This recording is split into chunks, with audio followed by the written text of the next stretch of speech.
Hey everyone, welcome to some more space swatching. So today I had the request a while ago, so today I'm going to do a video about how much water to use when making these little space swatches. Water control is definitely one of the most important things with this, and a lot of it just comes from practice and playing around and really seeing.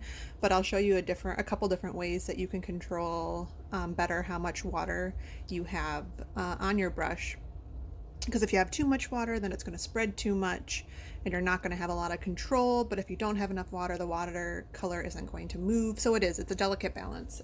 So today I'm going to use, this is the first color combination that I ever really fell in love with. It was using I decided I wanted to start painting watercolor galaxies one day. And I went over to Blick Art into the store, and I just looked at the colors and said, let's try these colors. They look like they might be pretty together. And so it was one of the first color combinations that I ever did, and I really fell in love with it. So I'll use those colors for today. So the two main colors are this intense blue by Winsor Newton. Cotman brand. It's the student level. So that's the first color, the blue. And to this day, I use this color all the time. It's amazing. And then mauve by the same brand, Winsor and Newton. And then, so these are really the two main colors. And then I'm going to add a little bit of indigo from Daniel Smith onto the top to make it a little bit darker. You know, we want that dark on the top. So I am using my number 4 brush. This is one of the ways you can control the amount of water you have in your watercolor is by the size of your brush. I'm using a number 4 because I found for me that's a good size. So you could go bigger, you could go smaller, depending on kind of how it feels to you, but 4 works pretty well for me for the size that we're working with. If I were doing a bigger painting, I might use a bigger brush because then you have to start worrying about how fast the watercolor is drying on the paper because you don't want it to dry too fast. So there's a lot of factors to really think about when you're talking about water control. But for what we're doing today, this is what I have found that works. All right, so I have my clean water up here. I have some paper towels off to the side, or you could use a dish rag or whatever you want. These are more ways that you can control the amount of water. All right, so I already pre-wet my paints. I have my intense blue here and my mauve there. I'm actually going to start with my intense blue, and then I'll come in with my mauve or indigo a little bit later to make my darker. Oh, and I'm using which paper am I using? This is not Strathmore. This is the other one that is it's slipping my mind right now. I'll come back when I do my second layer and I'll tell you which one it is. But all right, so intense blue, you can see, oh, it's a beautiful, beautiful color blue. All right, so one way you can control water flow is when you go to get water out of your brush, or clean off your brush. So let me state this too. A lot of people use water cups, one to clean off your brush and one to get clean water. I'm kind of lazy and I don't, which can lead to somebody paints sometimes, so just be aware of that. All right, so one way you can do is, so you can just kind of rub it on the side of if you just want to get a little bit of water off, just kind of rub it on the side of your cup, and then that will let some of the water drip off if you don't want it too wet. That's one way you can do it, is rinse off your brush and then just kind of rub it or tap it on the side so some of the water kind of comes off if you feel like your brush maybe is just a little bit too wet.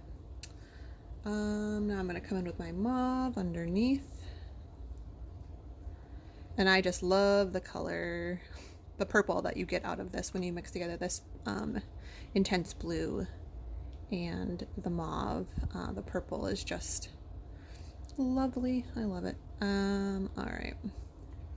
So rinse it off. Another way you can control the water, if you feel like you have way too much water, maybe using a bigger brush, you can dab it on a paper towel. That is going to get off quite a bit of water off your brush, so I don't really use that too much unless I'm, for some reason, using a bigger brush. I just, a lot of times, just end up doing that tap on the side to kind of let some of that come off. So really, those are the ways that you can control how much water, the size of the brush, a little dab on the side to kind of pull some of that off, and then a paper towel if your brush is really wet, if you're like using a bigger brush or something like that, or you just want a little bit of moisture on your brush. Oh, it's already looking so pretty. All right, so that's one of my favorite color combinations, layer 1. We will come back with layer 2. That's when I'll add the indigo on for the next one. All right. Okay, layer 1 is dry. It's looking nice. That mauve fades really nicely.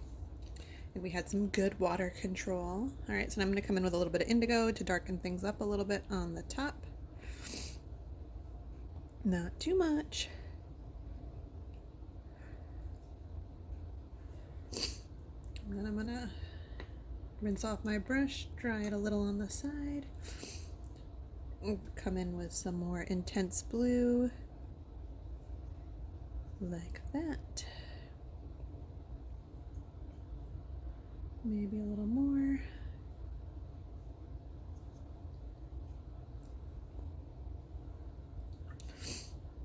And then the mauve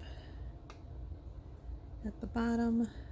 So I'd say you want your brush to be driest, kind of as you're trying to get it to fade into the white. So I might, come in and dab it a little bit more than I would with the other layers, because I don't want it to travel too far.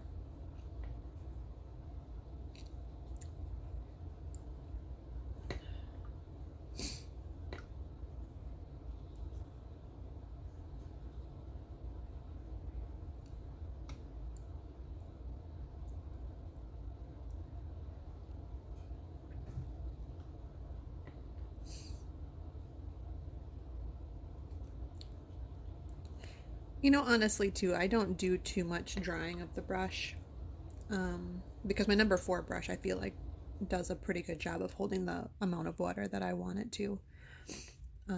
So I don't really do too much of it, but if I'm having trouble with something, I will definitely look at how much water my brush is holding and be a little bit more aware of what I'm doing.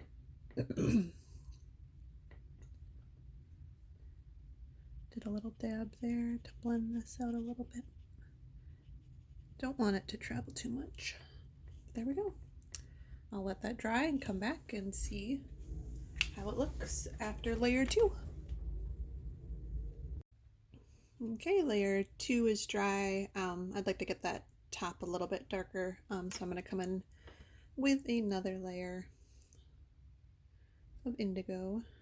Sometimes with Daniel Smith, I do feel like it needs a couple of layers to get on there, which is all right. It just adds more dimension. It takes a little more time, but it looks better in the end. Well, I guess not always, but if you want to use this indigo, it's what you got to do.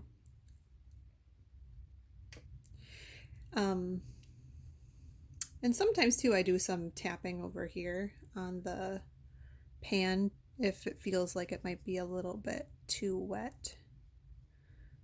And then you just have to go back more often for more paint, but just make sure there's less paint on your brush.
Okay.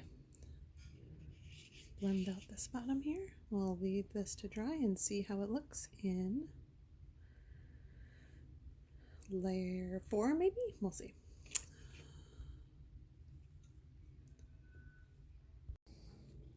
Okay, layer 3 is dry.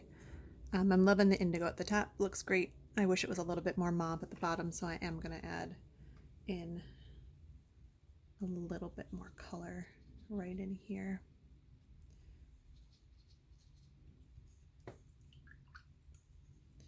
And then kind of blend it in to what's already there.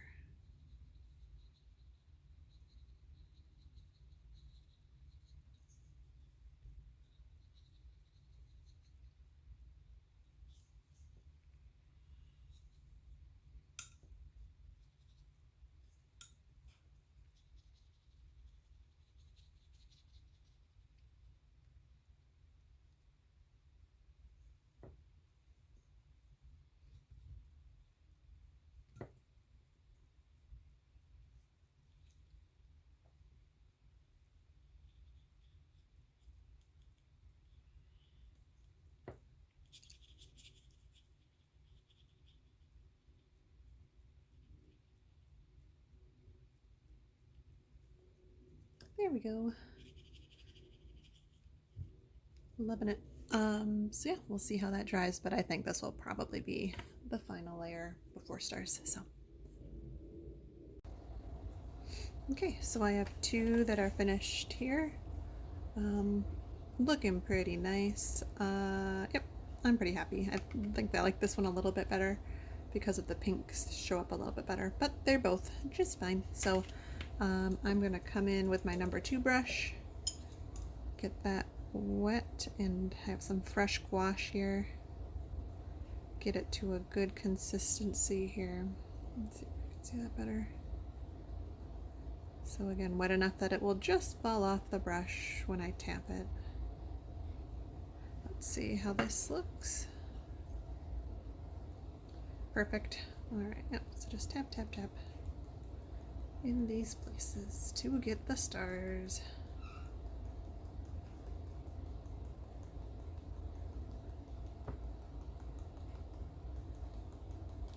And we're done.